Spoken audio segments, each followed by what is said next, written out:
ಸ್ವಲ್ಪ ಹಾಕಬೇಕು.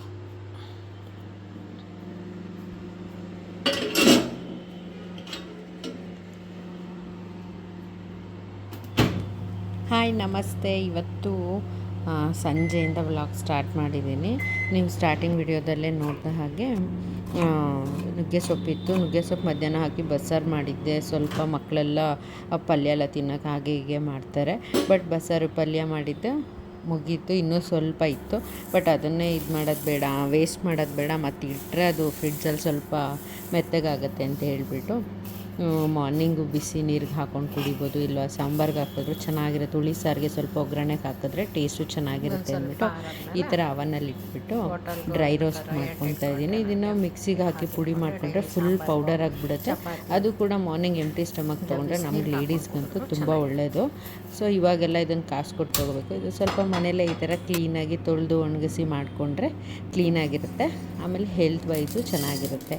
ಹಾಗೆ ಡಿನ್ನರ್ಗೆ ಸ್ವಲ್ಪ ಗೋರಿಕಾಯಿ ಪಲ್ಯ ಮಾಡಿಬಿಡೋಣ ಅಂತ ರೆಡಿ ಮಾಡ್ಕೊತಾ ಇದ್ದೀನಿ. ಹಸ್ಬೆಂಡ್ ಚಪಾತಿ ಮಾಡಮ್ಮ ಅಂತ ಹೇಳಿದ್ದು. ಸೊ ಹಾಗಾಗಿ ಚಪಾತಿ ಜೊತೆಗೆ ಸ್ವಲ್ಪ ಗೋರಿಕಾಯಿ ಫ್ರೆಶ್ ಆಗಿ ತಂದಿದ್ದು. ಫ್ರೆಶ್ ಆಗಿದ್ದಾಗ ಮಾಡಿದ್ರೆ ಸ್ವಲ್ಪ ಕಹಿ ಎಲ್ಲ ಕಡಿಮೆ ಇರುತ್ತೆ, ಮಕ್ಕಳು ತಿಂತಾರೆ.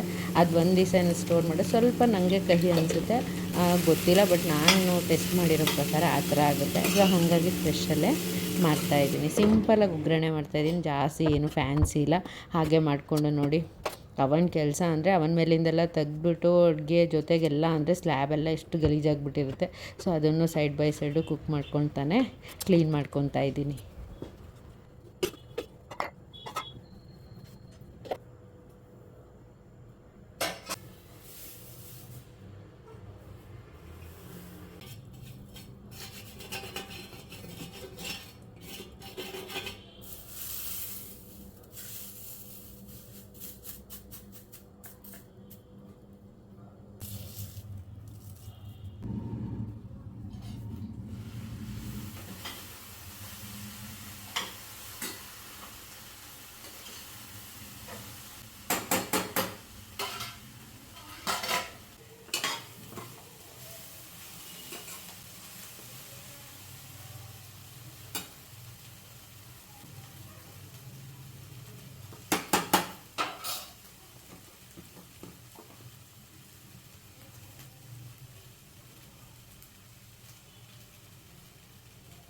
ಹಸಿಮೆಣ್ಸಿನ್ಕಾಯಿ ಯೂಸ್ ಮಾಡಿರಲಿಲ್ಲ. ಸೊ ಹಾಗಾಗಿ ಸ್ವಲ್ಪ ಅಚ್ಕಾರದ ಪುಡಿನೇ ಜಾಸ್ತಿ ಹಾಕ್ತಾಯಿದ್ದೀನಿ.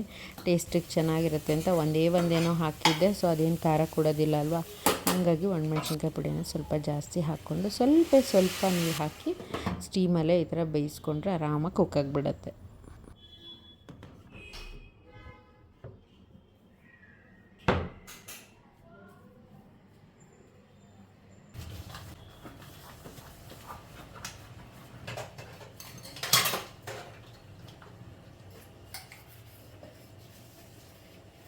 ಆಮೇಲೆ ಸ್ವಲ್ಪ ಪಾತ್ರೆ ಎಲ್ಲ ಇತ್ತೆಲ್ಲ ಕುಕ್ ಮಾಡಿದ್ದು ಅವನಿಂದ ತೆಗ್ದಿದ್ದೆಲ್ಲ ಅದು ಮಾಡ್ಕೊತಾ ಇದ್ದೆ. ಅಪ್ಪು ಸ್ವಲ್ಪ ಓದ್ಕೊಂಡು ಓದ್ತಾಯಿದ್ರು. ಬ್ರೇಕಲ್ಲಿ ಬಂದರು, ಏನಾದರೂ ಹೆಲ್ಪ್ ಬೇಕಾ ಅಮ್ಮ ಅಂತ. ಸೊ ಹಾಗಾಗಿ ಲಾಸ್ಟಲ್ಲಿ ಅವ್ರ ಕೈಲಿ ಒಂದು ಸ್ವಲ್ಪ ಕಾಯಿ ತುರಿ ಹಾಕಿಸಿ ಮತ್ತೆ ಅಗೇನ್ ಮಿಕ್ಸ್ ಮಾಡಿದೆ. ಈಸಿಯಾಗಿ ಒಂದು 10 to 15 ಮಿನಿಟ್ಸ್ ಅದೇ ಗೋರಿಕಾಯಿ ಬೇಯೋಷ್ಟು ಟೈಮಲ್ಲಿ ಆರಾಮಾಗಿ ಪಲ್ಯ ಆಗಿಬಿಡುತ್ತೆ. ಅದು ಹೆಲ್ದಿ ಚೆನ್ನಾಗಿರುತ್ತೆ. ಈ ಚಳಿಗಂತೂ ಈ ಥರ ಮಾಡಿಕೊಂಡ್ರೆ ಈಸಿಯಾಗೂ ಇರುತ್ತೆ, ಚೆನ್ನಾಗಿರುತ್ತೆ. ಹಾಗೆ ಚಪಾತಿ ಜೊತೆಗೆ ನಾನು ಮುಂಚೆನೇ ಮಾಡಿದ್ನಲ್ಲ ನುಗ್ಗೆಕಾಯಿ ಸೊಪ್ಪಿನ ಪುಡಿ, ಅದನ್ನು ಹಾಕಿ ಪರೋಟ ಥರ ಮಾಡಿದ್ದೆ. ತುಂಬ ಅಂದರೆ ತುಂಬ ಚೆನ್ನಾಗಿತ್ತು. ಟ್ರೈ ಮಾಡಿ, ನಾನಂತೂ ಇದನ್ನು ರೆಕಮೆಂಡ್ ಮಾಡ್ತೀನಿ.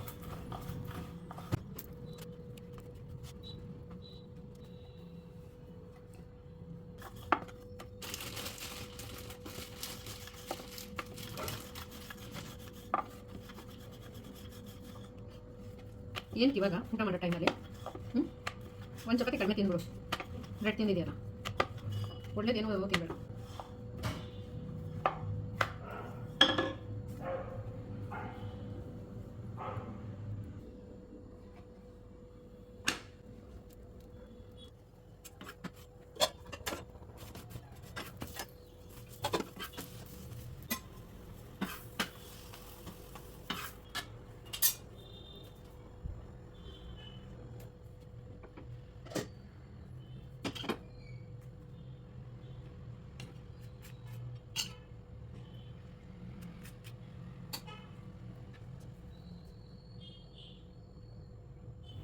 ಆಮೇಲೆ ರಾತ್ರಿ ಸ್ವಲ್ಪ ಅಡುಗೆ ಎಲ್ಲ ಮಾಡೋ ಬ್ರೇಕಲ್ಲೇ ಏನೋ ಒಂಥರ ಮನಸ್ಸಿಗೆ ಬೇಜಾರಾಗೋದಾಯಿತು. ಸೊ ಅದನ್ನು ನೋಡಿ ಮತ್ತೆ ನಾನು ವ್ಲಾಗು ಕಂಟಿನ್ಯೂ ಮಾಡಲಿಲ್ಲ, ಏನೂ ಇಲ್ಲ. ಇದು ನೆಕ್ಸ್ಟ್ ಡೇ ಈವ್ನಿಂಗು, ಅಂದರೆ 1-2-3 ಓ ಕ್ಲಾಕ್ ಅಷ್ಟೊತ್ತಿಗೆ. ಇದು ನಾನು ಮನೆಯೆಲ್ಲ ಕ್ಲೀನ್ ಮಾಡ್ತಾಯಿದ್ದೀನಲ್ಲ ವರಮಹಾಲಕ್ಷ್ಮಿ ಹಬ್ಬಕ್ಕೆ, ಈ ಥರ ಸ್ವಲ್ಪ ಪ್ಲಾಸ್ಟಿಕ್ಸ್ ಎಲ್ಲ ಜಾಸ್ತಿ ಯೂಸ್ ಮಾಡಿಲ್ಲದೆ ಇರೋದು, ಆಮೇಲೆ ಸ್ವಲ್ಪ ಸೈಡ್ಗೆ ಎತ್ತಿಟ್ಟಿರೋದು, ಆ ಥರ ಬಾಕ್ಸ್ ಎಲ್ಲ ಚೆನ್ನಾಗಿರೋದೆಲ್ಲ ಒಂದು ಸೈಡ್ ಮಾಡಿಟ್ಟಿದ್ದೆ. ಆಮೇಲೆ ಅದು ಆಚೆಗೆ ಹಾಕಿದ್ರೂ ವೇಸ್ಟೇ ಆಗುತ್ತೆ. ಅದೊಂದು ಸ್ವಲ್ಪ ಎಷ್ಟಾಗುತ್ತೋ ಅಷ್ಟು ರಿಯೂಸ್ ಮಾಡ್ಕೊಳ್ಳೋಣ ಅಂತ ಯೋಚನೆ ಮಾಡಿದೆ. ಹಾಗೆ ಈ ಸ್ಟಿಕ್ಕರ್ ಎಲ್ಲ ಕೊನೆ ಕ್ಲೀನ್ ಮಾಡಬೇಕಾದ್ರೆ ಓಲ್ಡ್ ಮುಂಚೆನೇ ಎತ್ತಿಕ್ಕಿದ್ದು ಅದೆಲ್ಲ ಸಿಕ್ತು. ಅದನ್ನೆರಡು ಯೂಸ್ ಮಾಡ್ಕೊಂಡು ಏನಾದರೂ ಒಂದು DIY ಮಾಡಿಬಿಡೋಣ, ಹಬ್ಬಕ್ಕೂ ಯೂಸ್ ಆಗುತ್ತೆ. ವರಮಹಾಲಕ್ಷ್ಮಿ ಹಬ್ಬಕ್ಕೆ ಏನಾದರೂ ಒಂದು ಈ ಥರ ಡಿಸೈನ್ ಮಾಡೋದು ಏನಾದರೂ ಒಂದು ಇದ್ದೇ ಇರುತ್ತಲ್ವ, ಸೊ ಏನಕ್ಕಾದರೂ ಯೂಸ್ ಆಗುತ್ತೆ ಅಂದ್ಬಿಟ್ಟು ಈ ಶೀಟ್ನ ತೊಗೊಂಡು ಕಟ್ ಮಾಡ್ಕೊತಾ ಇದ್ದೀನಿ. ಎರಡು ಪಾರ್ಟ್ ಮಾಡ್ಕೊತಾ ಇದ್ದೀನಿ. ಬೇಕಂದರೆ ಮಾಡ್ಕೊಳ್ಬೋದು. ನಾನು ಇಲ್ಲಿ ನನ್ನ ಬಾಕ್ಸಿನ ಅಳತೆ ನೋಡ್ಕೊಳ್ಳೋಣ ಅಂದ್ಬಿಟ್ಟು ಮುಂಚೆನೇ ಕಟ್ ಮಾಡಿಕೊಂಡೆ. ನೋಡಿ, ಇದು ಬಿಗ್ ಸೈಜ್ ಆಯಿತು. ಸೊ ಹಾಗಾಗಿ ಅದನ್ನು ಮತ್ತೆ ಏನು ಮಾಡಿದೆ, ನೀಟಾಗಿ ಅಳತೆ ತೊಗೊಂಡು 2 ಪೀಸ್ ಮಾಡ್ಕೊಂಡು ಕಟ್ ಮಾಡ್ಕೊತಾ ಇದ್ದೀನಿ. ಈಸಿ ಅಂದರೆ ಈಸಿ DIY. ಇದನ್ನು ನಾನು ಸತಿ ಇದನ್ನೇ ಥರದ ಶೀಟ್ ಯೂಸ್ ಮಾಡ್ಕೊಂಡು ಬೇರೆ ಬೇರೆ DIYs ಮಾಡಿದ್ದೀನಿ. ಲಾಸ್ಟ್ ಇಯರ್ದು ವಿಡಿಯೋ ಲಿಂಕ್ ಹಾಕಿರ್ತೀನಿ ವರಮಹಾಲಕ್ಷ್ಮಿ ಹಬ್ಬಕ್ಕೆ. ಅದಂತೂ ಬೆಸ್ಟ್ DIY ಅಂದರೆ ಬೆಸ್ಟ್ DIY. ನಂಗೆ ಇವತ್ತಿನವರೆಗೂ ಅದಿಷ್ಟ. ಅದರಿಂದ ಒಳ್ಳೆ ಚೆನ್ನಾಗಿ ಯೂಸ್ಫುಲ್ ಆಗೋ ಥಿಂಗ್ ಮಾಡಿದ್ದೆ. ನೋಡಿ, ಈ ಥರ ಸ್ಟಿಕ್ಕರ್ ಪೀಲ್ ಮಾಡಿಕೊಂಡು ಅದಕ್ಕೆ ಸ್ಟಿಕ್ ಮಾಡ್ಕೊತಾ ಇದ್ದೀನಿ.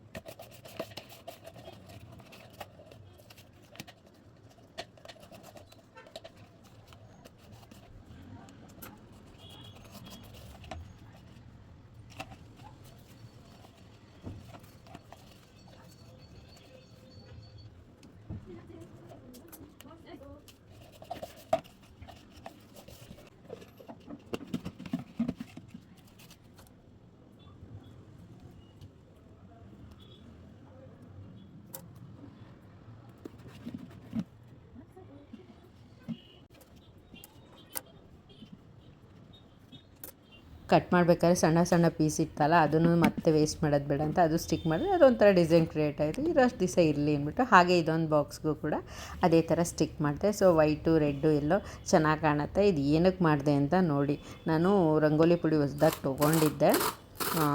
ಅದೇ ರೆಡ್ ಕಲರ್ ಬರುತ್ತಲ್ಲ, ಅದಕ್ಕೊಂದು ಬಾಕ್ಸ್ ಬೇಕಾಗಿತ್ತು. ಅದು ಟೈಟಾಗಿರಬೇಕು. ಹೊರಗಡೆ ಇಟ್ಟಿರ್ತೀವಲ್ಲ, ಸ್ವಲ್ಪ ನೀರು ಬಿದ್ದರೂ ಎಲ್ಲ ಹಾಳಾಗಿಬಿಡುತ್ತೆ. ಸೊ ಅದಕ್ಕೆ ಟೈಟ್ ಲಿಡ್ ಇರೋದೇ ಬೇಕಿತ್ತು.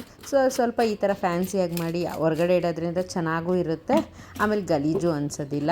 ಬೇರೆ ಬಾಕ್ಸಲ್ಲೆಲ್ಲ ಹಾಕಿಟ್ರೆ ಯೂಶ್ವಲಿ ಏನಾರು ಧೂಳು ಬಿದ್ದು, ಈಗ ಮಳೆ ನೋಡಿ ಹಾಗೆ ಹೀಗೆ ಎಲ್ಲ ಗಲೀಜಾಗಿಬಿಡುತ್ತೆ. ಬಟ್ ಈ ಥರ ಏನಾರು ನೀಟಾಗಿ ಫ್ಯಾನ್ಸಿಯಾಗಿ ಮಾಡಿಟ್ರೆ ನಾವು ನೀಟಾಗಿ ನೋಡ್ಕೊತೀವಿ, ಅದು ನೋಡೋಕ್ಕೂ ಚೆನ್ನಾಗಿರುತ್ತೆ.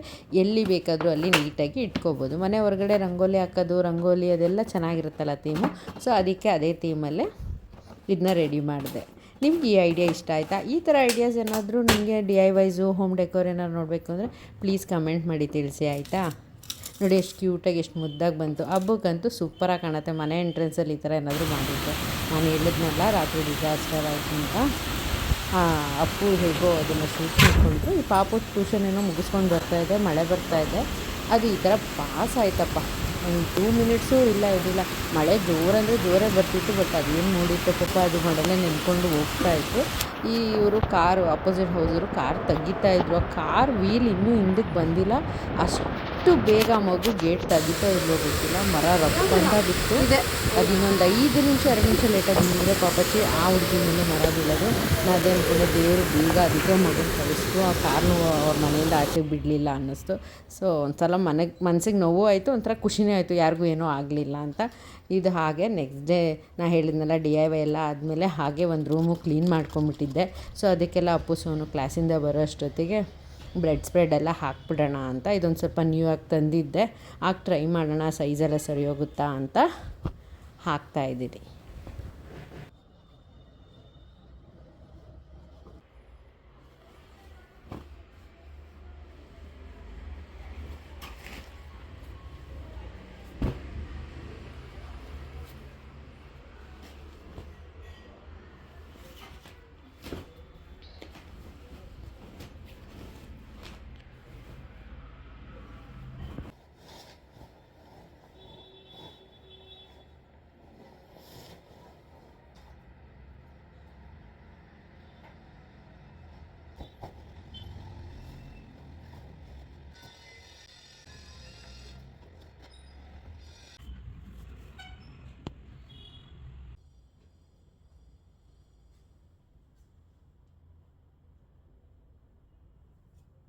ಯಾರನ್ನ ರೂಮ್ ಕ್ಲೀನ್ ಮಾಡಿ ಹೊರ್ಗೆ ಹಾಕಿದ್ರು ಈ ಡುಮಣ್ಣನ ಮಾತ್ರ ನಮ್ಮನೇಲಿ ಹೊರ್ಗೆ ಹಾಕೋಂಗಿಲ್ಲ. ಅಪ್ಪುಗಂತೂ ಫುಲ್ ಸೆಂಟಿಮೆಂಟಲ್ ಅಟ್ಯಾಚ್ಮೆಂಟು. ಸೊ ಅದನ್ನು ಕೂಡ ಇಟ್ಟು ಸೆಟ್ ಮಾಡಿದೆ.